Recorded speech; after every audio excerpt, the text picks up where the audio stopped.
Hi! In this video, I'm going to look at the power of compound interest and how it's a really useful weapon in the armory of nearly all successful investors. And then following on from that, I'm going to look at 3 other useful investment lessons that are linked to the power of compound interest. So let's have a look at what compound interest actually is. Let's say you've got £1,000 and you stick it in a bank account and you're getting interest of 10% a year. I know that's way higher than what you get now, but it's good for the example. So we're getting £1,000, 10%. After a year, that £1,000 has grown to £1,100. Our cash gain is £100.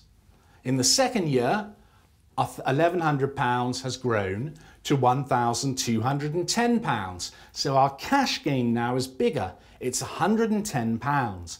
And that's because we're getting interest on the capital, but also interest on the interest. And it goes on like this. When we get to year 4, our £1,000 has grown to £1,464. And that's because we're getting interest on the original capital, but we're also getting interest on the interest and interest on the interest on the interest and interest here as well. We're getting all this interest compounding up, growing and giving us the power of compound interest. And if we kept this money in the bank account for many more years, growing at 10% a year, the cash gains that you'd make each year would snowball up and you'd start to build a really sizable savings pot. And obviously this doesn't just apply to savings, it also implies to investing as well. So let's imagine you've got £1,000 which you're going to invest.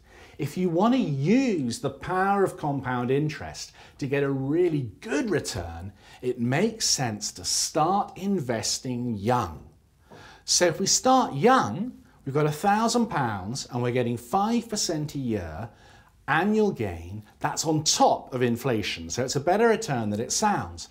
After 10 years of having that money in the stock market, we'd have £1,628, a cash gain of just over £600. If we then leave the money in the stock market for another 10 years, after 20 years, our money's grown to £2,653, the cash gain is over £1,000, and we're still getting, remember, a 5% gain a year on top of inflation. That's actually turning into quite a good return on our money. If we stay in there for 30 years, our money grows now to £4,300. Our cash gain is well over £1,600. We can only start to get these sort of snowballing investment gains if we can stay invested for a long time. And obviously, if you can start investing younger, you're more likely to get that kind of long-running snowball. I wasn't investing when I was 25. I wish I had been. I suspect most people watching this video are over 25 too, but if you know some younger people, tell them to find any spare cash they can and start investing then and benefit from compound interest. Now, one crucial point though, getting this kind of 5% return above inflation, if you're going to get that kind of return, or indeed a better return, you're almost certainly going to have to reinvest your dividends from the shares you invest in. Academic studies have shown that around 2/3 of the long-term return from stock markets comes from dividends, not from growing share prices.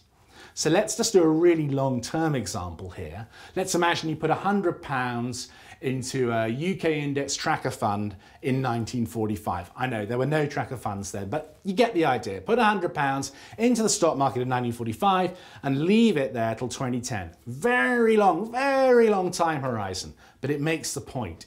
If you didn't reinvest the dividends over this 65-year period, your £100 would turn into £255. Now again, that's a real gain, it's on top of inflation. It's okay, but it's nothing special, nothing to get excited about. But if you reinvested your dividends over that 65-year period, your £100 would turn into £4,370. It's a vastly better return, all because you reinvested your dividends. So if you've got money in the stock market, if you possibly can, reinvest, let the power of compound interest really kick in and deliver some great investment gains. My final point is that just small changes in the annual return can make big differences over the long term. When we looked at these figures, we were assuming an annual 5% return on top of inflation. And that, after 30 years, our £1,000 had become £4,300. Well, let's imagine instead of a 5% return, we had a 6% annual return. Suddenly that £4,300 would be £5,743, just because you were getting 1 extra % a year. So it really pays to find the investments that will deliver you the best return without taking too much risk over a long period. And it also pays to keep the costs down, because that's another way just to bump up the annual return by 1 or maybe 2%, just getting the costs down. So that's 3 lessons we've learned following on from the power of compound interest. Small differences in return make a big difference. Reinvest your dividends and start young. And that's the best way to utilize the power of compound interest. I hope you found this video useful. I'll be back with another one soon. And if you want to see some more of the videos we've done here at Money Week, they're not all available on the main YouTube site. You come over to moneyweek.com/YouTube, and you'll find lots more videos in our archive that you can't see on the YouTube site. So I do hope you come over to the Money Week site and have a look around. Until next week, good luck with your investing.